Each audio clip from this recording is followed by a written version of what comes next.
الحمد للہ رب العالمین والعاقبۃ للمتقین والصلاۃ والسلام علی سیدنا و مولانا محمد وعلی آلہ واصحابہ اجمعین۔ اما بعد فاعوذ باللہ من الشیطان الرجیم، بسم اللہ الرحمن الرحیم۔ ولسوف یرضی، آمنت باللہ، صدق اللہ مولانا العظیم۔ بلغ العلا بکمالہ، کشف الدجی بجمالہ، حسنت جمیع حصالہ، صلوا علیہ وآلہ واصحابہ وسلموا تسلیما کثیرا کثیرا۔ یا رب بالمصطفیٰ بلغ مقاصدنا واغفر لنا ما مضى یا واسع الکرم۔ ثم الرضا عن ابی بکر وعن عمر وعن علی وعن عثمان ذی الکرم والاہل والصحب ثم التابعین لهم اہل التقى والنقى والحلم والکرم۔ حمد و ثنا کے بعد مالک ملک کی مہربانی سے، کرم نوازی سے، نبی اکرم سرکار بزم کائنات احمد متبا حضرت محمد مصطفیٰ صلی اللہ علیہ وسلم کی بارگاہ اقدس و انور میں ہدیہ نذرانہ درود و سلام پیش کرنے کے بعد، محترم مکرم سامعین، حاضرین، اہل اسلام، اہل سنہ و جماعت، عاشقان مصطفیٰ، محبان اولیاء، الحمدللہ ہاشمی ساؤنڈ کے ذریعے سے اور پیر سید عرفان مسجدی آفیشیل فیس بک پیج کے ذریعے سے یار غار مصطفیٰ، یار مزار مصطفیٰ، خلیفہ اول بلا فصل سیدنا ابوبکر صدیق عتیق رضی اللہ تعالی عنہ کی بارگاہ اقدس و انور میں یہ محفل جاری و ساری ہیں۔ یہ سب نگاہ کرم مرشد کریم حضور حجت الاسلام، گنج عرفان، مفکر اسلام، مناظر اسلام، مناظر اہل سنت، قائد اہل سنت، امام اہل سنت، شیر اہل سنت، للکار اہل سنت، سیدی و مرشدی قبلہ و کعبہ حضور پیر سید عرفان شاہ صاحب مشہدی موسوی کاظمی، زیب آستانہ عالیہ، نوریہ، محمدیہ، رضویہ، بکھی شریف، خلیفہ مجاز، نقیب الاشراف بغداد شریف، صدر تحریک آل و اصحاب رسول۔ یہ آپ کی ہی دعائیں ہیں اور یہ آپ کا ہی فیض ہے جو الحمدللہ جو آپ نے فیض دیا ہوا ہے، جو فیض دے رہے ہیں، جو آپ نے سبق دیا ہوا ہے، ابھی تک جو آپ سبق پیش فرما رہے ہیں، وہ الحمدللہ آن لائن کے ذریعے سے سنی جمیعت عوام کا جو پلیٹ فارم ہے اور جو مبلغین ہیں سنی جمیعت عوام کے، اور بالخصوص جتنے بھی علماء اور مشائخ ہیں، وہ اس پیغام کو آگے پہنچا رہے ہیں۔ مرشد کریم کا جو سبق دیا ہوا اس کو یاد کر کے اس کو آگے اس کو پہنچا رہے ہیں عاشقان صدیق اکبر اور عوام اہل سنت کو، کہ صحابہ بھی عظمت والے ہیں اور اہل بیت بھی عظمت۔ 21 روزہ ہم جو آپ کے سامنے حاضر خدمت ہیں، اس کا پیغام محبت اور اس کا جو یونٹی کا پیغام ہے وہ یہی ہے کہ ہمارے مرشد کریم حجت الاسلام گنج عرفان 19 سال پہلے جو حق چار یار کی کانفرنسیں انعقاد کرتے رہے ہیں، الحمدللہ 20ویں سالانہ حق چار یار کانفرنس انعقاد ہوگی اور ان قریب ہونے والی ہے، اور انشاءاللہ گو کہ یہ جو کووڈ 19 ہے، یہ مثلا کہ اس کے جو صورتحال ہیں وہ عوامی احباب کے سامنے ہیں، لیکن ہم نے یہ مناسب سمجھا کہ آن لائن کے ذریعے سے کہ حق چار یار کانفرنس کا جو پیغام ہے وہ 21 روزہ پیش کیا جائے۔ الحمدللہ مشائخ، علماء، وہ ہر روز تشریف لاتے ہیں اور انشاءاللہ تشریف لائیں گے اور اپنے خوبصورت بیان سے، اپنے خوبصورت واز سے، درس سے ہم سب کو مستفیض فرمائیں گے، اور یہ فیض صدیق اکبر ہے۔ آج جو موضوع ہے وہ باغ فدق کے حوالے سے موضوع ہے، ایک بہت اہم موضوع ہے، امپورٹنٹ موضوع ہے اور ایک خاص ٹاپک ہے جس پر گفتگو ہونی چاہیے، اور جس پر گفتگو ہوگی جو دور جا رہا ہے اور اس وقت جو حالات ہیں وہ تو سب کے سامنے ہیں۔ تو نعت شریف بھی آپ سماعت کرتے ہیں، نظم بھی آپ سماعت کرتے ہیں، مناقب بھی آپ سماعت کرتے ہیں۔ آج ہم چاہتے ہیں کہ موضوع کی طرف جتنا جلدی ہو سکے اس کی طرف ہم چلیں، اور اس موضوع کے لیے جو ایک اہم موضوع ہے باغ فدق کے حوالے سے، انتہائی محترم مکرم شخصیت، یہ جو 21 روزہ ہے، میں تو صرف نوکری پیش کر رہا ہوں، مرشد کریم کا جو سبق ہے میں وہی پیش کر رہا ہوں، لیکن اصل اس کا جو کام ہے اور اس کی جو پوری سیٹ اپ ہے اور اس پہ جتنی محنت کی ہے، یہ جو شخصیت اور یہ جو ہستی سامنے موجود ہے، حضرت مولانا شیخ نبیل افضل قادری صاحب کا ہی حصہ ہے، حضرت کا حصہ ہے، اور جناب محترم مکرم ہمارے صدر سنی جمیعت عوام کے جناب محترم مکرم محمد معین اقبال صاحب عرفانی، ان دونوں یہ جو ہمارے دوست بھائی ہیں، یہ ان کا بہت کردار ہے، بہت اہم کردار ہے، یہ جو 21 روزہ جو محفل جاری و ساری ہے، اور الحمدللہ آپ دیکھ سکتے ہیں، اور ویوز بھی اور اس کی جو فیڈ بیک بھی آئی ہے وہ الحمدللہ لوگ اس پر خوش ہیں، اور لوگ اس بات کی تائید کر رہے ہیں کہ یہ محفلیں اور بھی ہونی چاہیے آن لائن کے ذریعے سے، اور وہ اس سے فائدہ حاصل کر رہے ہیں، اور ہم جو پیغام پہنچا رہے ہیں، ہم آپ کے سامنے یہی پیغام پہنچا رہے ہیں کہ ادب اہل بیت کیا جائے اور ادب صحابہ کیا جائے، سرکار کا جو اصحاب ہے ان کا ادب کیا جائے، اور سرکار کی جو آل ہے ان کا ادب کیا جائے، نہ صحابہ کو جدا کیا جائے اور نہ اہل بیت کو جدا کیا جائے۔ حضرت علامہ نبیل افضل صاحب قادری ماشاءاللہ ایک مشہور و معروف شخصیت ہیں، علماء اہل سنت میں ایک عظیم نام ہے، اور جب بھی کوئی بات ہو تو حضرت سر فہرست ہوتے ہیں، الحمدللہ آج بھی یہ ہمارے درمیان موجود ہیں۔ میں سب سے پہلے حضرت کو خوش آمدید کہتا ہوں اس عظیم پروگرام پر، ویلکم کہتا ہوں، اور میں حضرت کا شکریہ ادا کرتا ہوں۔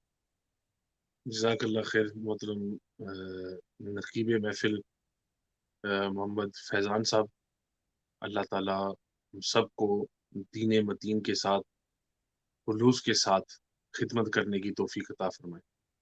آمین۔ حضرت جو حالات حاضرہ ہیں وہ آپ کے سامنے ہیں، بلکہ اس وقت جتنے بھی دوست احباب یہ محفل لائیو دیکھ رہے ہیں سب کے سامنے ہے، کوئی چھپی ہوئی بات نہیں ہے، یا کوئی ایسی بات نہیں ہے جو اس کو مثلاً کہ اس کو بات کو چھپایا جائے، کیوں جو بات چھپی ہوئی ہے وہ چھپی رہتی ہے، لیکن جو بات ظاہر ہو وہ پھر ظاہر ہوتی ہے، عوام اہل سنت ہو یا علماء اہل سنت ان کی صفوں میں۔ تو حضرت میرا یہ پہلا سوال آپ سے ہے کہ what is the difference between اہل سنہ and the Shia on the issue of Fadak, and what is Fadak's historical background؟ باغ فتح کے حوالے سے اہل سنت اور اہل تشیع میں کیا اختلاف ہے، اور فدق کا تاریخی پہلو کیا ہے؟ بسم اللہ الرحمن الرحیم، الحمد للہ رب العالمین، والصلاة والسلام علی سید الانبیاء والمرسلین وعلی آلہ واصحابہ اجمعین، ان اللہ وملائکتہ یصلون علی النبی یا ایہا الذین آمنوا صلوا علیہ وسلموا تسلیما، الصلاة والسلام علیک یا سیدی یا رسول اللہ وعلی آلک واصحابک وسلم علیک یا حبیب اللہ۔ میں سب سے پہلے تمام دوست احباب مرد و خواتین، ناظرین و ناظرات جو اس لائیو پروگرام کی آج اور اس سے قبل اور جو آنے والی نشریات ہیں اس میں سب کو ویلکم بھی کرتا ہوں اور یہ دعا کرتا ہوں کہ اللہ عز و جل ہم سب کو اور تمام امت مسلمہ کو حضرت خلیفہ اول بلا فصل، مراد رسول، یار غار مصطفیٰ، یار مزار مصطفیٰ، افضل البشر بعد انبیاء بالتحقیق و بالاجماع و بالقطع، ماشاء سیدنا اللہ. ابو بکر صدیق عتیق رضی اللہ تعالی عنہ سبحان. آپ کے فیضان سے ہم سب کو مشرف فرمائے. آمین. آپ کو محترم فیضان صاحب کو ان تمام نشریات کی نقابت کے حوالہ سے مبارکباد پیش کرتا ہوں. محترم معین صاحب اور دیگر جو ہمارے اسٹوڈیو میں حضرات ہیں جو ان کے ٹیکنیکل امور کا کے حوالہ سے انتظامات کرتے ہیں، اللہ تعالیٰ سب کو فیضان سیدنا صدیق اکبر سے مشرف فرمائے. آمین. یہ جو آپ نے فدق کے حوالہ سے آج پروگرام کا انعقاد ہوا ہے کہ قضیہ فدق، یہ ایک ایسا مسئلہ ہے کہ حالات حاضرہ میں اور گزشتہ 1200 یا اس سے زائد سالوں سے ایک متنازع مسئلہ بنا ہوا ہے. ہم. اور متنازع اس وجہ سے بنا ہوا ہے کہ کچھ ایسے احباب ہیں کہ اس مسئلے کو اٹھا کر اور بالکل بے بنیاد باتوں پر ایسے نظریات انہوں نے پیش کیے ہیں اور اپنے موقف کو تقویت دینے کی کوشش کی ہے جس سے امت میں انتشار پیدا ہوا ہے. امت منتشر ہوئی ہے اور 1000 سال سے منتشر رہی ہے. پھر کچھ ایسے احباب بھی ہیں کہ جنہوں نے اس مسئلے کو سمجھانے کی کوشش میں بزرگ اور مقدس ہستیوں پر، انہوں نے ان کی عدالت پر، ان کی صداقت پر، ان کی شان بالا پر انہوں نے انگلی اٹھائی ہے اور غلط انداز میں بیان کی ہے. لہذا کیونکہ اس مسئلے کے ذریعے سے شہنشاہ صداقت اور شہنشاہ عدالت امام الصحابہ سیدنا ابو بکر صدیق رضی اللہ تعالی عنہ کی عدالت پر اور پر انگلی اٹھائی جاتی ہے، سوال اٹھائے جاتے ہیں، اس وجہ سے اس مہینے میں اس مسئلے پر گفتگو کرنا ضروری بھی ہے. اور ماشاء جو اللہ. ہماری اہل سنت والجماعت عوام ہیں، عوام اہل سنت ہیں اور غیور سنی ہیں، ان کو اس مسئلے کے حوالہ سے آگاہ کرنا بھی ضروری ہے. واضح ہے بالکل. ماشاء اللہ. As the Ahl Sunnah wal Jamaat, our view is very clear that Sayyidina Abu Bakr Siddiq radiallahu ta'ala an is the most superior, the greatest, bravest, strongest, most generous, and most beloved companion of Rasulullah sallallahu alaihi wasallam. This month is dedicated to him, and this issue of Fadak has been an issue of discussion for over 1,000 years, in which Sayyidina Abu Bakr Siddiq radiallahu ta'ala an, his integrity, his justice has been questioned and challenged, with the intention for the Rawafid to strengthen their belief by questioning the integrity and justice of Sayyidina Abu Bakr Siddiq radiallahu ta'ala an. Therefore, it is necessary for the Ahl Sunnah to discuss this issue thoroughly and to provide the facts in relation to this topic.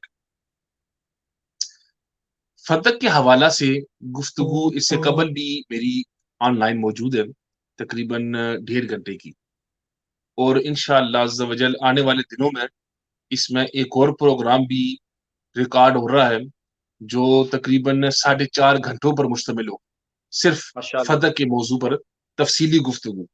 لیکن آج اور کل کا جو عنوان ہے اس کے حوالہ جی سے اختصار کے ساتھ قرآن و سنت، ازروع قرآن و سنت اور کتب شیعہ سے ہمیں اس کے حوالہ سے کیا ملتا ہے۔ جی محترم فیضان صاحب، فدق فدق جس کو ہم باغ فدق کہتے ہیں، یہ ایک باغ ہے، جی ایک جگہ ہے، اور یہ تقریباً مدینہ منورہ طیبہ سے 87 میل 87 miles دور ہے۔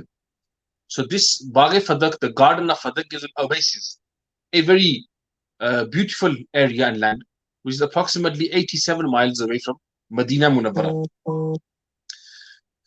اور یہ خیبر کا جو موقع ہے، خیبر کے تقریباً اسی سال یا 1 سال بعد، تاریخ کے مطابق، احادیث مبارکہ کے مطابق، آثار صحابہ کے مطابق، یہ مسلمانوں کے حوالہ ہوا، حضور علیہ الصلوۃ والسلام پر اس پر مسلط ہوئے، اور یہ خیبر کے بالکل قریب ہے۔ بعض نے یہ لکھا ہے کہ جب خیبر فتح ہوا تو اسی کے ساتھ ہی بالکل اس کے بعد یہ جو فدق کا علاقہ ہے یہ بھی مسلمانوں اور حضور علیہ السلام کے سپرد کیا گیا۔ That approximately in the 7th year after migration, when the conquest of Khaybar took place, very close to that, after this event of Khaybar, Fadak also came within the control of Rasulullah sallallahu alaihi wasallam and the Sahaba kiram. اب یہ ہے کہ فدق کے حوالہ سے کہ جب یہ مسلمانوں کے سپرد آیا اور حضور علیہ السلام اس پر مسلط ہوئے، تو اس میں بنیادی جو بات ہے وہ یہ ہے کہ اہل سنت والجماعت اور 1400 سال سے جو صحابہ کرام کا موقف رہا ہے، جو ائمہ دین مجتہدین کا موقف رہا ہے، جو سلاسل حقہ کے مشائخ کا، اس امت کے علماء، محدثین اور مفسرین کا، اور سواد اعظم اہل سنت والجماعت کا موقف رہا ہے، اور ہمارا جو دعویٰ ہے وہ یہ ہے کہ یہ باغ فدق، یہ حضور علیہ السلام جب اس پر مسلط ہوئے تو یہ جو جگہ یہ اسٹیٹ پراپرٹی تھی، اسٹیٹ پراپرٹی، یعنی کہ یہ اس کا جو مالک ہے وہ ریاست اسلامیہ تھی، اور حضور علیہ السلام اس کے جو امور تھے، امور وہ حضور علیہ السلام کے کنٹرول میں تھے، آپ کے قبضہ میں تھے۔ آپ صلی اللہ علیہ وسلم اس جگہ کے حوالہ سے جو بھی امور و معاملات تھے، آپ صلی اللہ علیہ وسلم شریعت کے مطابق، قرآن کے مطابق آپ اس کو سر انجام دیتے تھے۔ آپ صلی اللہ علیہ وسلم کے وصال مبارک کے بعد یہی امور اور یہی باغ اور جو اس کے معاملات تھے یہ حضرت سیدنا ابو بکر صدیق کے سپرد کیے گئے، کیونکہ آپ صلی اللہ علیہ وسلم کے بعد خلیفہ اول بلا فصل ہے۔ اس کے بعد یہ امور سیدنا فاروق اعظم کی طرف، پھر حضرت عثمان غنی، اور پھر مولا کائنات علی المرتضیٰ شیر خدا رضی اللہ عنہم اجمعین ان امور کو سر انجام دیتے رہے۔ اہل تشیع اور روافض کا یہ دعویٰ ہے کہ یہ جو باغ فدق ہے یہ حضور علیہ السلام کی ذاتی ملکیت تھی، ایک، اور دوسرا ان کا یہ ہے کہ آپ صلی اللہ علیہ وسلم کے وصال مبارک کے بعد یہ حضور علیہ السلام کی وراثت بن گئی تھی، اور اس باغ کی جو وارثہ ہے وہ حضرت سیدہ طیبہ طاہرہ عابدہ ساجدہ رافعہ کاملہ حضرت سیدۃ النساء العالمین، حضرت سیدہ کائنات سیدہ فاطمہ الزہرا سلام اللہ علی ابیہا و علیہا و رضی اللہ تعالی عنہا، جگر گوشائے رسول کہ آپ اس کی وارثہ تھی، اور دیگر جو اہل بیت اطہار کے افراد تھے وہ اس کے وارث بنے، اور سیدنا ابو بکر صدیق رضی اللہ تعالی عنہ نے یہ وراثت آپ نے غصب کر لی، اور آپ نے اہل بیت اطہار کا حق چھینا معاذ اللہ، لہٰذا آپ ظالم ہوئے، آپ ظالم ٹھہرے، آپ غاصب ٹھہرے معاذ اللہ۔ اور حضرت سیدہ خاتون جنت سیدہ فاطمہ الزہرا ملکہ کائنات آپ مظلومہ ٹھہری، اور اہل بیت اطہار مظلوم ٹھہرے۔ یہ اہل تشیع اور روافظ کا اہل تشیع کا نظریہ ہے اس حوالہ نظریہ۔ سے۔ اہل سنت کا یہ ہے کہ یہ باغ فتق اور دیگر اس طرح کے جو حصے تھے جو اس طرح اسلام کو ملے، حضور صلی اللہ علیہ وسلم کو ملے، جس کو مال فہ کہتے ہیں، اور اس پر ہم تفصیل سے گفتگو کریں گے کہ مال غنیمت کیا ہے اور مال فہ کیا ہے۔ لیکن جو اس انداز میں اللہ نے حضور صلی اللہ علیہ وسلم کو ان پر مسلط کیا، یہ اسٹیٹ پراپرٹی تھی، یہ ریاست کی پراپرٹی تھی، اور ان کے جو امور تھے بطور ایک کفیل حضور علیہ الصلوۃ والسلام ان کو سر انجام دیتے تھے، اور بعد میں خلفائے راشدین اسی طرز پر اور اسی انداز پر دیتے رہے۔ So the view of the Ahl Sunnah is that Fadak was that land or property which was owned by the state, and whoever was the head of state, which at that time was Rasulullah sallallahu alaihi wasallam, he controlled the affairs of the state of Fadak. And later on, when Sayyidina Abu Bakr Siddiq radiyallahu ta'ala anhu was appointed first caliph, he took control of the affairs in line with how Rasulullah sallallahu alaihi wasallam controlled, then Sayyidina Umar, Sayyidina Usman, and then Sayyidina Ali radiyallahu anhum ajma'in. The view of the Rawafid and the Shia is that Fadak, along with other assets, was the direct ownership of Rasulullah sallallahu alaihi wasallam, and then this was left as inheritance. And Sayyidah Tayyiba Tahira, the Queen of Paradise, the leader of all the women of paradise, the leader of this universe, Sayyidah Kainat radiyallahu ta'ala anha, she was the rightful inheritor of that property. And Sayyidina Abu Bakr Siddiq radiyallahu ta'ala an wrongly kept this away from her, restricted her from taking this. As a result, Sayyidina Abu Bakr Siddiq radiyallahu ta'ala an was the one, the oppressor, and Sayyidah Fatima Zahra was the oppressed. This is the view of the Ahlul Tashid, the Rawafid.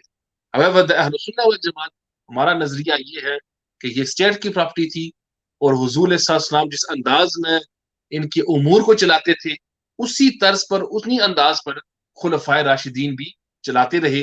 تو یہ فیضان صاحب آپ کے سوال کے حوالہ سے کہ جو اس کا ایک تاریخی پہلو ہے کہ یہ جگہ فدق کی ہے کہاں، ہے کیا، ملی کس طرح یہودیوں سے، اور جو اہل سنت والجماعت اور اہل تشیع کے درمیان جو اختلاف ہے اس پر، اور جو ہمارے دعوے میں اختلاف ہے اس کی جی ماشاءاللہ۔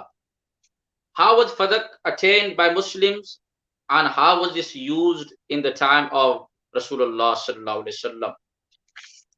باغ فدق مسلمانوں کے قبضے میں کیسے آیا، اور حضور اکرم سرکار بزم کائنات صلی اللہ علیہ وسلم کے زمانے میں اس کا استعمال کیا تھا؟